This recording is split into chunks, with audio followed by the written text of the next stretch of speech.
ಇವರು 5 kg weight loss ಮಾಡಿಲ್ಲ, 10 kg weight loss ಮಾಡಿಲ್ಲ, ಬರೋಬ್ಬರಿ 18 kg ವೆಯ್ಟ್ ಲಾಸ್ ಮಾಡಿದ್ದಾರೆ ಜಸ್ಟ್ 12 ವಾರದಲ್ಲಿ.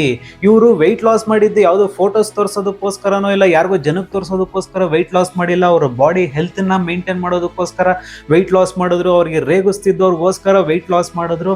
ಮೇಯ್ನ್ ಬಂದ್ಬಿಟ್ಟು ಅವರು ಫಿಟ್ ಆಗಿರಬೇಕು, ನನ್ನ ಲೈಫನ್ನು ಚೇಂಜ್ ಮಾಡ್ಕೋಬೇಕು ಅನ್ನೋದಕ್ಕೋಸ್ಕರ ವೆಯ್ಟ್ ಲಾಸ್ ಮಾಡಿದ್ರು. ಬನ್ನಿ ಇವರು ಹೇಗೆ 18 kg ವೆಯ್ಟ್ ಲಾಸ್ನ ಜಸ್ಟ್ 12 ವಾರದಲ್ಲಿ ಮಾಡಿದ್ರು ಅಂದ್ಬಿಟ್ಟು ಈ ವಿಡಿಯೋದಲ್ಲಿ ತಿಳಿಸ್ಕೊಡ್ತೀನಿ. ಅವ್ರು ಯಾವ ರೀತಿ ಡಯಟ್ನ ಫಾಲೋ ಮಾಡಿದ್ರು, ಅವ್ರ ರುಟೀನ್ ಹೇಗಿತ್ತು, ಇದನ್ನು ನಿಮಗೆ ಉಪಯೋಗ ಆಗ್ಬೋದು. ಎಸ್ಪೆಷಲಿ ವೆಯ್ಟ್ ಲಾಸ್ ಮಾಡೋರಿಗೆ ಇದು ಎಷ್ಟು ಇಂಪಾರ್ಟೆಂಟ್ ಅಂತ ಹೇಳಿದ್ರೆ, ನಾನು ಪ್ರತಿ ಸಲ ಹೇಳ್ದಂಗೆ ಇದು ರಾಮಬಾಣದ ಥರ ನೀವು ನಿಮ್ಮ ಲೈಫಲ್ಲಿ ಇಂಪ್ಲಿಮೆಂಟ್ ಮಾಡಿಕೊಂಡ್ರೆ ನೀವು ಇವ್ರ ಥರನೇ ವೆಯ್ಟ್ ಲಾಸ್ ಮಾಡ್ಬೋದು. ಬನ್ನಿ ಇಲ್ಲಿ ಜಾಸ್ತಿ ಟೈಮ್ ವೇಸ್ಟ್ ಮಾಡಿದಿರಾ ಇಲ್ಲಿ ಡೈರೆಕ್ಟಾಗಿ ಮ್ಯಾಟರ್ಗೆ ಬರ್ತೀನಿ. ನೋಡಿ ಇಲ್ಲಿ how she lost 18 kgs in 12 weeks. ಹೇಗೆ ಅವರು 18 kgನ 12 ವಾರದಲ್ಲಿ ವೆಯ್ಟ್ ಲಾಸ್ ಮಾಡಿದ್ರು ಅಂತ ಹೇಳಿದ್ರೆ, ನೋಡಿ ಇಲ್ಲಿ ಫಸ್ಟ್ ಅವ್ರದ್ದು ಬಿಫೋರ್ ಕಂಡೀಷನ್ ಹೇಗಿತ್ತು ಅಂತ ತಿಳ್ಕೊಳ್ಳೋಣ. ನೋಡಿ ಇಲ್ಲಿ ಏಜ್ ಬಂದ್ಬಿಟ್ಟು ಅವ್ರದ್ದು 34 ಇತ್ತು ಆಯ್ತಾ. 34 ಏಜ್, ಬಿಫೋರ್ ವೆಯ್ಟ್ ಬಂದ್ಬಿಟ್ಟು 86 kg ಇದ್ರು. 86 kg ಇದ್ದವ್ರಿಗೆ ಹೆಂಗಾಗ್ಬಿಡುತ್ತೆ ಅಂತ ಹೇಳಿದ್ರೆ, ಅವರಿಗೆ ಒಂಥರ ಬೆಲ್ಲಿ ಫ್ಯಾಟ್ ಬಂದ್ಬಿಟ್ಟಿರುತ್ತೆ. ನೋಡಿ ಇಲ್ಲಿ ಒಂದು ನೀ ಪೈನ್ ಸ್ಟಾರ್ಟ್ ಆಗುತ್ತೆ, ಮತ್ತೆ ಉಸಿರಾಟದ ಸಮಸ್ಯೆಗಳು ಸ್ಟಾರ್ಟ್ ಆಗ್ತವೆ, ಮೆಟ್ಲತ್ತದಕ್ಕಾಗಲ್ಲ, ಅದ್ರ ಜೊತೆಗೆ ಟಯರ್ಡ್ ಆಲ್ ದ ಡೇ, ಬಾಡಿಲಿ ಒಂದು ಚೂರು ಎನರ್ಜಿ ಇರಲಿಲ್ಲ, ಮತ್ತೆ ಕಂಪ್ಲೀಟ್ ಲೋ ಕಾನ್ಫಿಡೆನ್ಸ್. ಅದ್ರ ಜೊತೆಗೆ ಏನು ಅಂತ ಹೇಳಿದ್ರೆ ಬಾಡಿ ಶೇಮಿಂಗು. ಇದು ಸುಮಾರು ಜನ ದಪ್ಪ ಇರೋರು ಇದನ್ನ ಬೇಕಾದ್ರೆ ರಿಲೇಟ್ ಮಾಡ್ಕೋಬಹುದು. ದಪ್ಪ ಇದ್ದಾರೆ ಅಂತ ಹೇಳ್ಬಿಟ್ಟು ಸಿಕ್ದವರೆಲ್ಲ ರಿಲೇಟಿವ್ಸು ಫ್ರೆಂಡ್ಸ್ ಬೇರೆಯವ್ರು ಬೇಡ, ನಮ್ಮ ಹತ್ರದವರೇ ನಮ್ಮನ್ನ ರೇಗ್ಸೋದಕ್ಕೆ ಶುರು ಮಾಡ್ತಾರೆ. ಆ ರೀತಿ ಇವ್ರಿಗೆ ರೇಗ್ಸೋದ್ರಿಂದ ಇವ್ರು ಯಾವುದೇ ಫಂಕ್ಷನ್ಗೆ ಹೋಗಕ್ಕಾಗ್ತಿರ್ಲಿಲ್ಲ, ಯಾವುದೇ ಬಟ್ಟೆನ ಕಾನ್ಫಿಡೆಂಟ್ ಆಗಿ ಹಾಕೊಳಕ್ಕಾಗ್ತಿರ್ಲಿಲ್ಲ. ಆ ರೀತಿ ಒಂದೇ ಸಲ ಒಂಥರ ಮನೆಯಲ್ಲಿ ಸೇರ್ಕೊಬಿಟ್ಟಿದ್ರು ಇವರು, ಎಲ್ಲೂ ಹೋಗ್ದಿರ ದಪ್ಪ ಆಗಿ. ಆದ್ರೂ ಇವ್ರು ಏನ್ ಮಾಡ್ತಿದ್ರು ಅಂತ ಹೇಳಿದ್ರೆ, ಎಲ್ಲಾ ತರ ಡಯಟ್ ಟ್ರೈ ಮಾಡಿದ್ರು. ಇಲ್ಲ ನಾನು ಸಣ್ಣ ಆಗ್ಲೇಬೇಕು ಹಂಗನ್ಬಿಟ್ಟು ಸುಮ್ಮನೆ ಕೂತಿರ್ಲಿಲ್ಲ ಪಾಪ, ಎಲ್ಲಾ ತರ ಡಯಟ್ ಟ್ರೈ ಮಾಡಿದ್ರು. ಮತ್ತೆ ಮಾರ್ನಿಂಗು 1 hour ವಾಕಿಂಗ್ ಮಾಡ್ತಾ ಇದ್ರು. ಅದ್ರ ಜೊತೆಗೆ ವೆಯ್ಟ್ 1 kg ಸಹನೂ ಕಡಿಮೆ ಆಗಿಲ್ಲ. ನೋಡಿ ಇಲ್ಲಿ ಎಲ್ಲ ರೀತಿ ಡಯಟ್ ಟ್ರೈ ಮಾಡಿದ್ರು, ಮತ್ತೆ ವಾಕಿಂಗು ಮಾಡ್ತಾ ಇದ್ರು. ವೆಯ್ಟ್ ಮಾತ್ರ 1 kgನೂ ಲಾಸ್ ಆಗಿಲ್ಲ. ಇದು ಇವ್ರೊಬ್ಬರದೇ ಸ್ಟೋರಿ ಅಲ್ಲ, ನಿಮ್ಮಲ್ಲೂ ಸುಮಾರು ಜನ ಇದೇ ಪ್ರಾಬ್ಲಮ್ ಫೇಸ್ ಮಾಡ್ತಾ ಇದ್ದೀರಾ. ಇವರು ಇದೇ ರೀತಿ ಫೇಸ್ ಮಾಡಿದ್ರು. ಆ ಡಯಟು ಈ ಡಯಟು, ಕ್ರ್ಯಾಶ್ ಡಯಟು, ಶೇಕ್ಸು, ಅದು ಇದು ಅಂತೆಲ್ಲ ಟ್ರೈ ಮಾಡ್ಬಿಟ್ಟಿರ್ತೀರಾ. ಒಂದ್ ದಿವಸಕ್ಕೆ 1 ತಿಂಗಳು 2 ತಿಂಗಳು ರಿಸಲ್ಟ್ ಸಿಗುತ್ತೆ, ಮತ್ತೆ ಅದೇ ವೆಯ್ಟ್ ಜಾಸ್ತಿ ಆಗುತ್ತೆ, ಮತ್ತೆ ನೀವು ಕಾನ್ಫಿಡೆನ್ಸ್ನ ಕಳ್ಕೊಬಿಟ್ಟಿರ್ತೀರಾ. ಇವ್ರದ್ದು ಅದೇ ರೀತಿ ಆಗೋಗಿತ್ತು. ಆಗ ಅವ್ರು ಏನ್ ಮಾಡಿದ್ರು ಅಂತ ಹೇಳಿದ್ರೆ, ನನ್ನ ಇದೇ ರೀತಿ ಒಂದು ವಿಡಿಯೋ ನೋಡಿ, ಒಂದು ವೆಯ್ಟ್ ಲಾಸ್ ಟ್ರಾನ್ಸ್ಫಾರ್ಮೇಷನ್ ವಿಡಿಯೋ ನೋಡಿ 3 ತಿಂಗಳ ಹಿಂದೆ ಅವರು ನನಗೆ ಮೆಸೇಜ್ ಮಾಡಿದ್ರು, ಸರ್ ನನ್ನನ್ನು ಯಾವುದೇ ರೀತಿ ನಾವು ಯಾವುದು ಪ್ರಯತ್ನ ಮಾಡೋದಕ್ಕೆ ಹೋಗಲ್ಲ, ನಾನು ಇನ್ನು ನಿಮ್ಮನ್ನ ಲಾಸ್ಟ್ ಫೈನಲ್ ಆಗಿ ನಿಮ್ಮದು ಡಯಟ್ನ ಟ್ರೈ ಮಾಡ್ತೀನಿ, ನಿಮ್ಮ ಗೈಡೆನ್ಸ್ ಬೇಕೇ ಬೇಕು ನನಗೆ, ನನ್ನ ವೆಯ್ಟ್ ಲಾಸಸ್ ತುಂಬಾನೇ ಇಂಪಾರ್ಟೆಂಟು ಆಯ್ತಾ. ನನಗೆ ಮುಂದೆ ಬೇರೆ ಬೇರೆ ಏನಂತಾರೆ ನಮ್ಮನೆ ಫಂಕ್ಷನ್ಸ್ಗಳಿವೆ, ನಾನು ಸಣ್ಣ ಆಗಬೇಕು, ಮೇಯ್ನ್ ಫಂಕ್ಷನ್ ಅನ್ನೋದಕ್ಕಿಂತ ನಾನು ಹೆಲ್ದಿ ಆಗಿರಬೇಕು, ಇಲ್ಲ ನನ್ನ ಲೈಫಲ್ಲಿ ಕಾನ್ಫಿಡೆನ್ಸ್ ಇಲ್ಲ, ಒಂದೊಂಥರ ಬೇರೆ ಬೇರೆ ಕೆಟ್ಟ ಯೋಚನೆಗಳು ಬರ್ತಾ ಇದೆ ಅನ್ನೋದು ರೀತಿ ನನಗೆ ಪಾಪ ಅವ್ರು ಎಕ್ಸ್ಪ್ಲೈನ್ ಮಾಡಿದ್ರು. ನಾನು ಅವ್ರಿಗೆ ಹೇಳಿದ್ದು ಒಂದೇ, ಮೇಡಮ್ ನೀವು ನನ್ನ ಡಯಟ್ನ ಕರೆಕ್ಟಾಗಿ ಫಾಲೋ ಮಾಡಬೇಕು, ಅದೊಂದು. ಅದ್ರ ಜೊತೆಗೆ ಡಿಸಿಪ್ಲೈನ್ ಇಂಪಾರ್ಟೆಂಟ್ ಇಲ್ಲಿ, ಮತ್ತು ನೀವು ಪರ್ಸನಲ್ ರೆಸ್ಪಾನ್ಸಿಬಿಲಿಟಿ ತಗೊಂಡ್ರೆ ಆಯಿತಾ, ನಾನು ನಿಮ್ಗೆ 100% ಸಪೋರ್ಟ್ ಮಾಡ್ತೀನಿ. ನಿಮಗೆ ಒಂದು ಪ್ರಾಪರ್ ಗೈಡೆನ್ಸ್ ಕೊಟ್ಟು ನಿಮಗೆ ಒಂದು ಡಯಟ್ ಪ್ಲಾನ್ನ ರೆಡಿ ಮಾಡಿಕೊಡ್ತೀನಿ, ನೀವು ಅದನ್ನು ಫಾಲೋ ಮಾಡಬೇಕು ಅಂದ್ಬಿಟ್ಟು ಇವರು 3 months ಡಯಟ್ ಪ್ಲಾನ್ನ ತಗೊಂಡು ಸ್ಟಾರ್ಟ್ ಮಾಡಿದ್ರು. ಅವಾಗ ಇವ್ರಿಗೆ ಹೇಗೆ ವರ್ಕ್ ಆಯಿತು ಅಂತ ಹೇಳಿದ್ರೆ, ನೋಡಿ ಇಲ್ಲಿ why weight was not going. ಅವ್ರದ್ದು ಮೇಯ್ನ್ ಪ್ರಾಬ್ಲಮ್ ಆಗಿದ್ದು ಏನು ಅಂತ ಹೇಳಿದ್ರೆ, ವೆಯ್ಟ್ ಏನಕ್ಕೆ ರೆಡ್ಯೂಸ್ ಆಗ್ತಿರ್ಲಿಲ್ಲ ಅಂತ ಹೇಳಿದ್ರೆ ಅದು ತಿಳ್ಕೊಬೇಕಾಗಿತ್ತು. ಇಲ್ಲಿ ನೋಡಿ ಇಷ್ಟೆಲ್ಲ ಮಾಡಿದ್ರು ವೆಯ್ಟ್ ಲಾಸ್ ಆಗಿರಲಿಲ್ಲ ಅವ್ರದ್ದು. ಆಗ ನನ್ನನ್ನು ಕಾಂಟ್ಯಾಕ್ಟ್ ಮಾಡೋಕ್ಕಿಂತ ಮುಂಚೆ ನಾನು ಅವ್ರು ತಿಳ್ಕೊಂಡಿದ್ದು ಏನು ಇನ್ಫಾರ್ಮೇಷನ್ ಅಂತ ಹೇಳಿದ್ರೆ, ನೋಡಿ ಇಲ್ಲಿ ರಾಂಗ್ ಡಯಟಲ್ಲಿ ಪ್ರಾಪರ್ ಬ್ಯಾಲೆನ್ಸ್ ಡಯಟ್ ಇರಲಿಲ್ಲ ಅವ್ರದ್ದು. ಅದ್ರ ಜೊತೆಗೆ ರಾಂಗ್ ಟೈಮಿಂಗು, ಯಾವುದೇ ರೀತಿ ಒಂದು ಪ್ರಾಪರ್ ಟೈಮಿಂಗ್ ಇರಲಿಲ್ಲ ಅವ್ರ ಡಯಟ್ ಪ್ಲ್ಯಾನಲ್ಲಿ. ಅದ್ರ ಜೊತೆಗೆ ನೋ ಸ್ಟ್ರಕ್ಚರು. ಮೇಯ್ನು ಒಂದು ಡಯಟ್ ಪ್ಲ್ಯಾನಲ್ಲಿ ನಿಮಗೆ ಒಂದು ಪ್ರಾಪರ್ ಸ್ಟ್ರಕ್ಚರು ಸಿಸ್ಟಮೇ ಇಲ್ಲ ಅಂತ ಹೇಳಿದ್ರೆ ಅದು ವೇಸ್ಟೇ, ಅದು ಒಂಥರ ಕ್ರ್ಯಾಶ್ ಡಯಟ್ ಆಗಿಬಿಡುತ್ತೆ.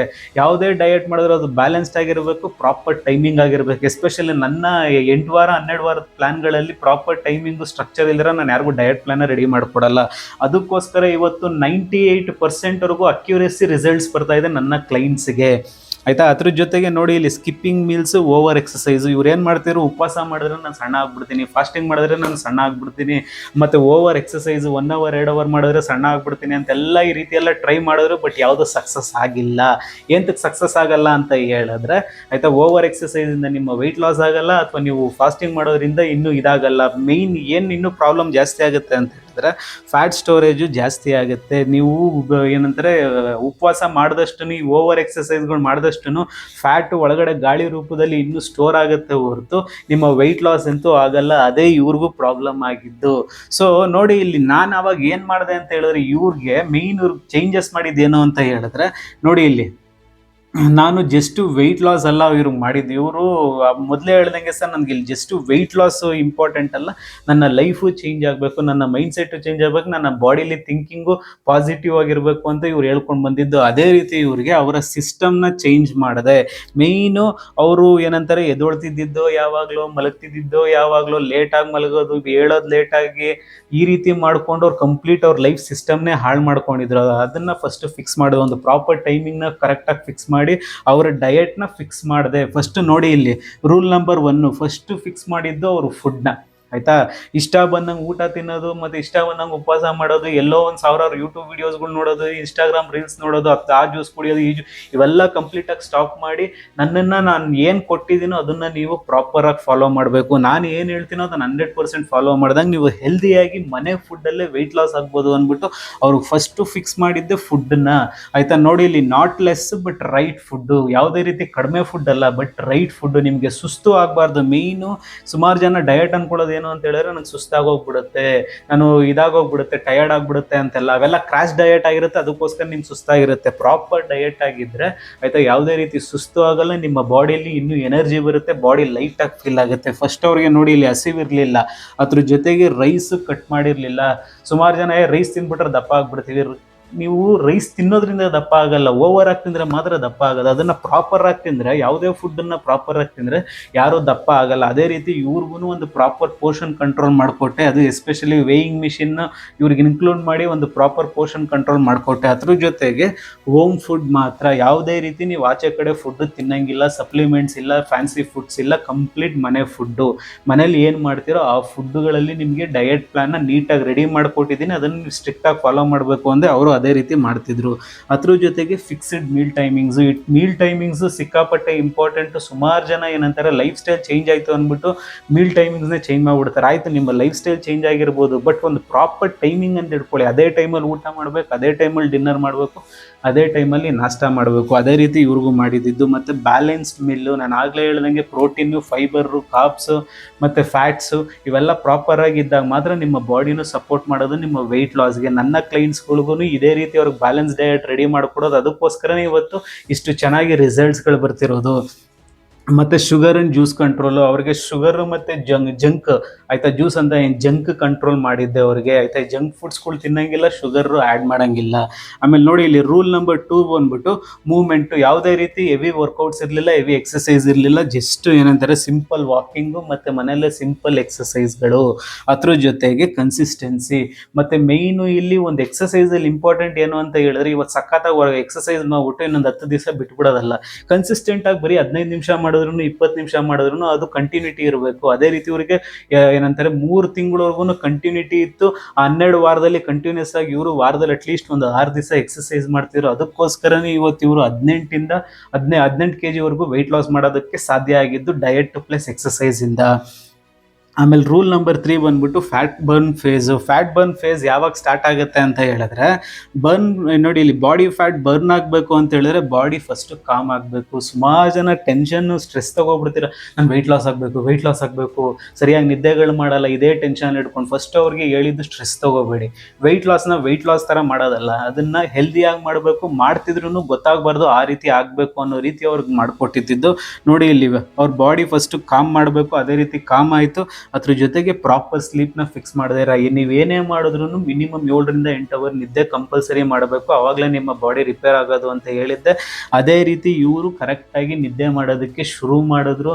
ಆಯಿತಾ, ಬಾಡಿನೂ ಸಪೋರ್ಟ್ ಮಾಡೋದಕ್ಕೆ ಸ್ಟಾರ್ಟ್ ಆಯಿತು, ರಿಪೇರ್ ಆಗೋದಕ್ಕೂ ಶುರು ಆಯಿತು.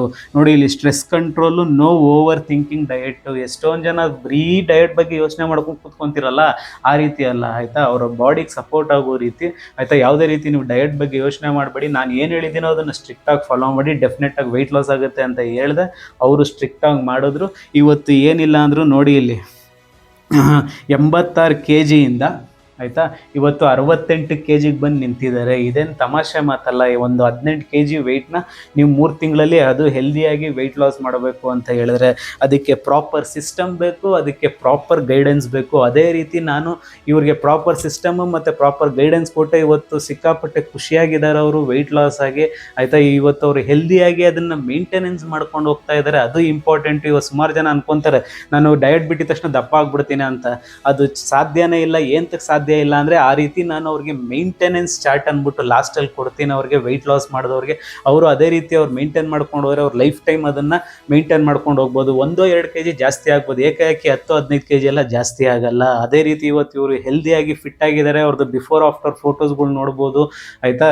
ನೀವು ಇದೇ ರೀತಿ ನೀವು ಹೆಲ್ದಿಯಾಗಿ ವೆಯ್ಟ್ ಲಾಸ್ ಮಾಡಬೇಕು, ಬಾಡಿನ ಒಂದು ಪ್ರಾಪರ್ ಶೇಪಲ್ಲಿ ತಗೋಬೇಕು. ಈ ದಪ್ಪ ಬಾಡಿಯಿಂದ ಮುಕ್ತಿ ಪಡೆದು ಒಂದು ಫಿಟ್ ಬಾಡಿಯಾಗಿ ನೀವು ಬರಬೇಕು ಅಂತ ಹೇಳಿದ್ರೆ ಈ 8 ವಾರ ಮತ್ತು 12 ವಾರದ್ದು ಡಯಟ್ ಪ್ಲ್ಯಾನ್ನು ಮತ್ತು ಪರ್ಸ್ನಲ್ ಕೋಚಿಂಗ್ಗೆ ನೀವು ಜಾಯಿನ್ ಆಗ್ಬೋದು. ಜಾಯಿನ್ ಆಗಿ ನಿಮ್ಮ ಲೈಫನ್ನು ಚೇಂಜ್ ಮಾಡ್ಕೋಬೋದು. ಜಾಸ್ತಿ ಯೋಚನೆ ಮಾಡಬೇಡಿ ಇಲ್ಲಿ ಫ್ರೀ ಡಯಟ್ ಸಿಗುತ್ತಾ ಇಲ್ಲ ಇನ್ನೊಂದೇನಾದರೂ ಏನಂತಾರೆ ಫ್ರೀಯಾಗಿ ಹಂಚ್ತಾ ಇದ್ದಾರೆ ಅಂದ್ಕೊಂಡು ನೀವು ಇನ್ನೂ ಯೋಚನೆ ಮಾಡ್ಕೊಂಡು ಯೂಟ್ಯೂಬು ರೀಲ್ಸಲ್ಲೆಲ್ಲ ಹುಡುಕ್ತಾ ಇದ್ರೆ ನಿಮ್ಮ ದೇಹ ಹಂಗೆ ಇರುತ್ತೆ, ನಿಮ್ಮ ದೇಹ ಬದಲಾವಣೆ ಆಗಲ್ಲ. ನಿಮ್ಮ ದೇಹ ಬದಲಾವಣೆ ಆಗಬೇಕು ಅಂತ ಹೇಳಿದ್ರೆ ಆಯಿತಾ ಫ್ರೀ ಮೈಂಡ್ ಸೆಟ್ಟಿಂದ ಆಚೆ ಬಂದು ಆಯಿತಾ ನಿಮ್ಮ ಬಾಡಿ ಮೇಲೆ ನೀವು ಇನ್ವೆಸ್ಟ್ಮೆಂಟ್ ಮಾಡ್ಕೋಬೇಕು. ಇನ್ವೆಸ್ಟ್ಮೆಂಟ್ ಮಾಡಿಕೊಂಡು ಅದ್ರ ತಕ್ಕನಾಗಿ ನೀವು ರಿಟರ್ನ್ಸ್ನ ತಗೋಬೇಕು, ನಿಮ್ಮ ದೇಹನ ಶೇಪಲ್ಲಿ ಇಟ್ಕೋಬೇಕು. ಆ ರೀತಿ ಮಾಡಿದಾಗ ಮಾತ್ರ ನಿಮ್ಮ ವೆಯ್ಟ್ ಲಾಸ್ ಆಗೋದು. ಇದೇ ರೀತಿ ನಿಮಗೆ weight loss transformation videos, healthy videos ಮತ್ತು ಫ್ಯಾಟ್ ಲಾಸ್ ವಿಡಿಯೋಸ್ಗಳು ಬೇಕು ಅಂದಾಗ ನನ್ನ ಚಾನಲ್ನ ಸಪೋರ್ಟ್ ಮಾಡ್ತಾ ಇರಿ. ನೀವು ವೆಯ್ಟ್ ಲಾಸ್ ಮಾಡಬೇಕು ಅಂದರೆ ಈ ನಂಬರ್ಗೆ ನನಗೆ ಮೆಸೇಜ್ ಮಾಡಿ. Thank you so much.